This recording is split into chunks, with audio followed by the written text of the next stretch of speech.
Yeah, okay, It's a Sin is a little bit depressing, but please, please, please do not let that stop you from watching this groundbreaking movie.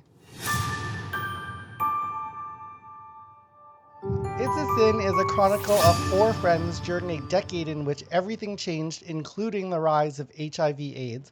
It was created by Russel T Davies, who's famous for Doctor Who and Torchwood, and it stars Alexander as Richie, Omari Douglas as Roscoe, Lydia West as Jill, Callum Scott Howells as Colin Morris Jones, and also a special appearance from some famous people you may know, Stephen Fry and Neil Patrick Harris. So let's head on over to Robert for his non spoiler reactions. And Robert, what aspect of this series resonated with you or upset you the most? And would you recommend It's a Sin? Yeah, oh, absolutely. I would recommend this to watch. I mean, it's a depiction of AIDS, HIV in 1980s England, which I find interesting for me to watch, particularly because all of my information about the AIDS epidemic in the 80s and early 90s really came out of like San Francisco or New York. So seeing it from this point of view from England was really interesting Hmm. for me. And I mean, I'm an Anglophile. I love anything that's coming out of England. If it's Downton Abbey Yeah. or whatever, anything that comes out of England with English accents, I'm loving it. So, but I was into it. I was quite into it in regards to its depiction. I thought it was a really good, Hmm. earnest depiction of what it was like back then. Okay, great. Yeah, and I absolutely loved it. I will say I probably liked the first three episodes more. I'm a very character-driven person, and this is a non-spoiler section of the review, so I won't say too much. But I will say that the last couple episodes I liked it a little bit less, but just for the first three episodes alone, I wholeheartedly recommend it to everybody. If you're a little bit worried that it's a little bit depressing, well, get over yourselves because sometimes life is depressing, and this is worth it. I guarantee you, this is worth it.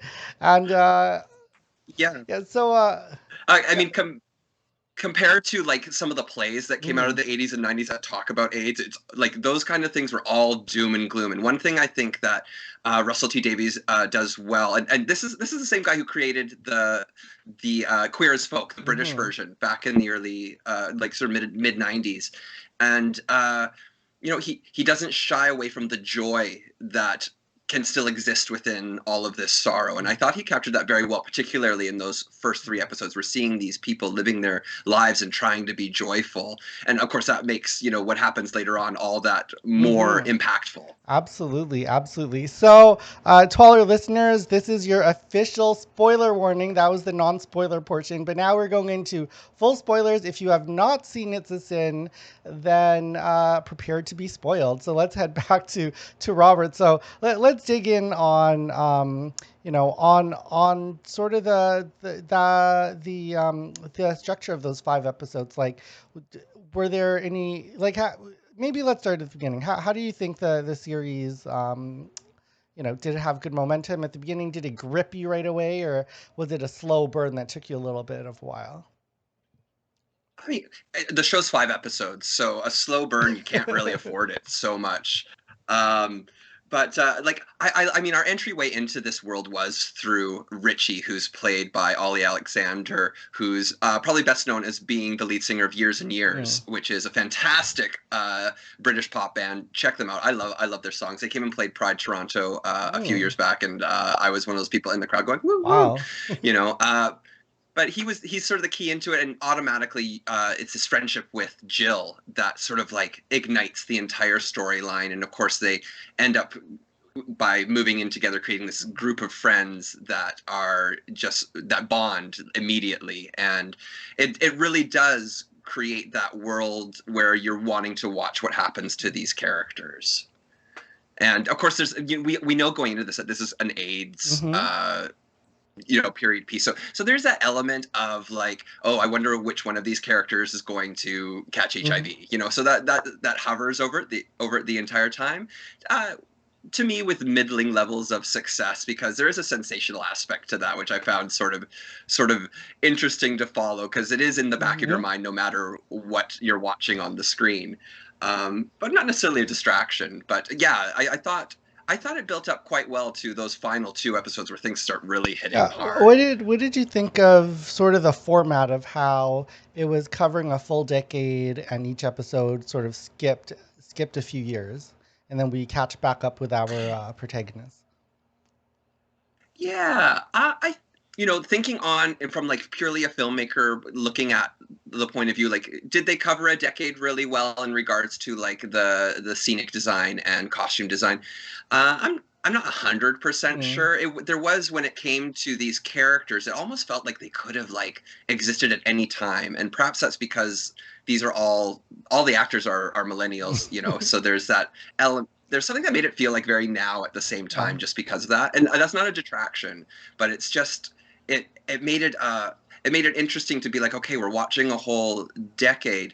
And what's interesting is I read that Russell T Davies was like, they were talking to him, was like, okay, so the first series, the first season is going to be 1981, and then the next season is going to be next year, and Russell T was like, no, we're just going to do this in 5 episodes. Mm.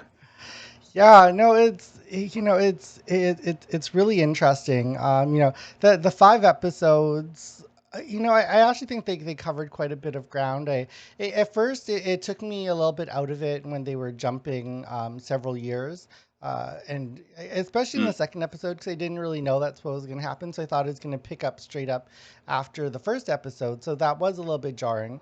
But once I knew that's what they were doing, kind of got into it. I would say I'm definitely very character driven. Like for me, like I sort of put movies into two buckets. Either it's plot driven or character driven. Obviously, sometimes it's both, mm, but usually there's a focus on one or the other. So for me, it's all about gravitating toward characters, and I really gravitated toward Colin, who of course only lasted oh my god. not too many episodes. I forget if he lasted 2 or 3 episodes, but it wasn't enough episodes. And the tough thing for me was that Richie, the main character, I just didn't connect with him very well, and I do think part of that is because he had that bit of internalized homophobia. He was going through that struggle, Mhm. and I will say though, it's like his character motivations made sense. It was a well written character. He had an overall arc, so I'm not complaining about the character itself. But do I gravitate toward a character who, has that type of internalized homophobia? Not quite as much. I think I liked the joy from Colin. I loved Mhm. Omari Douglas as Roscoe. I think he was Oh my gosh, he was yes. just fabulous the whole way through. Obviously have to give a shout out to Nathaniel Curtis as Ash. I am happy that queer series is including somebody of Asian descent because like we talked about Russell T Mhm. Davies, and I know he did the British version of Queer as Folk, but I always remember the American version of Queer as Folk. They only had one Asian on in like 5 years, and it was like a Japanese prostitute who like overdosed and died in the same episode. Oh my gosh. So Okay. yeah. I have to make an admission about something with that. I actually uh this is talking about how things have changed and how horrible things were. I auditioned for Queer Mm. as Folk, the American version back in the day, and I got called in for a part that was being mainly auditioned for by Asian Mm. men. They're all straight Asian men, and then I was this one gay white guy.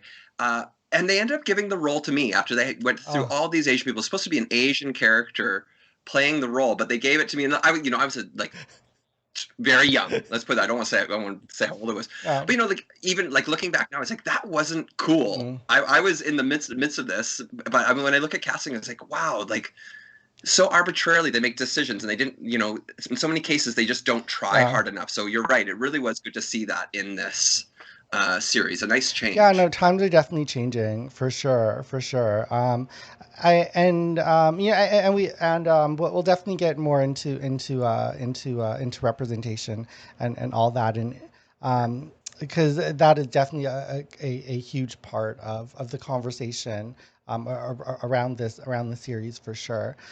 One thing I will say with characters, and I might get some flack for this, but I didn't understand the ending, and also the focus on Jill and his mom.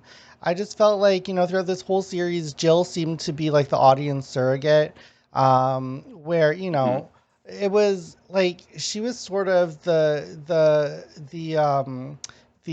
glue that held the series together. And listen, the actor, Lydia West, she did great, but it just seemed like they were telling these gay stories through her eyes. And, in the final episode, is about Yeah. her pain of not seeing her friend. And then it was about the mom going through her journey. And I was like, but that's not what I want to see to end. And I think that's why I really didn't like the last episode. And then what I Mhm. really didn't like about the last episode was they were like shaming the mom so hardcore, and I'm okay with them shaming her because of how she treated him and kept him away from his friends. I was like, okay, cool. That was not Mhm. cool. But shaming her for not knowing he was gay, I was like, is that really the thing that she's doing wrong here? Like, she's doing a whole lot more wrong. And like, Oh my gosh, I- I'm, yeah, I'm like like, that's like down on the yeah, I'm list. like, of all the things, like, you're screaming at her because, first they had that random new character come in out of nowhere and be like, bitch, you should have known. And then Jill is like, bitch, you should have known. And I'm like, you're yelling at her for that? Like, this woman literally, like, locked up her son and didn't let anybody see him as he died, but you care that, like, she didn't figure out the clues, even though you were lying to her the whole time. I was like, come on now, that is not even the biggest issue here. Why? It just seemed like a really weird plot point to end the series on, was about how the mom should have known. I was like, I don't understand that at all. Yeah, it's interesting. These accusations, like processing grief is something, and I thought we saw a lot of that in the last episode, and people processing grief in a way that it's not Yeah. productive, particularly in Richie's mom, who like hides him away, keeps him from their friends, even when they move into the same town, to be like, no, we are here to see him. And she doesn't even reveal, the mom doesn't even reveal that Richie wanted to see them until he's already passed away, which Mm. is just heart-wrenching.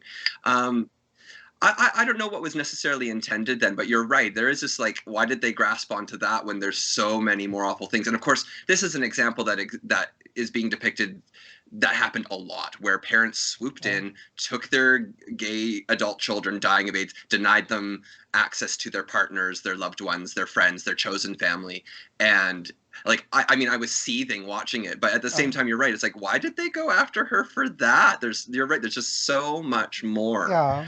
It Um, was it was it Interesting. was just weird to me. I think too it's like they simultaneously focused too much on Jill, but then also didn't make her a real character. Like, she was basically a plot device um, to advance the other characters' narratives, but she doesn't actually have a character arc of her own. She kind of starts as the same person she is at the end. So it's like you're both pissing me Yeah. off because you're giving her so much screen time and she's the mirror reflection you're telling the story through.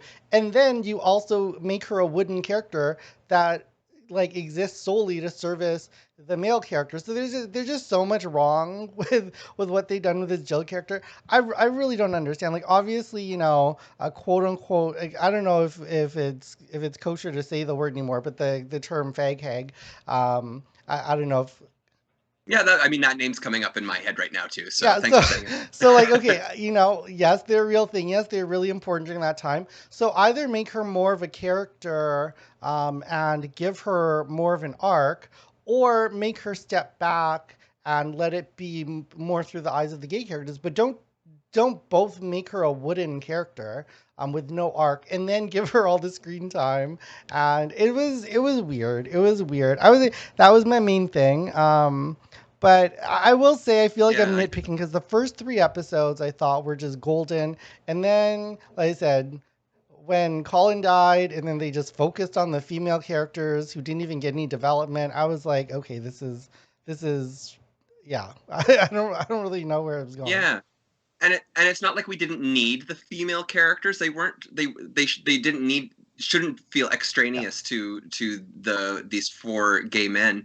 But you're right. I mean, they paint. I mean, I thought Lydia did a great job portraying the character of Jill as best as she could. But you're right. The writing in there was sort of like she's this like the fruit fly saint Mm. of of this. Like she could, like, there's not a point where she had a fault or had something that didn't associate with particularly Richie's story. She was there to push his story along. Yeah.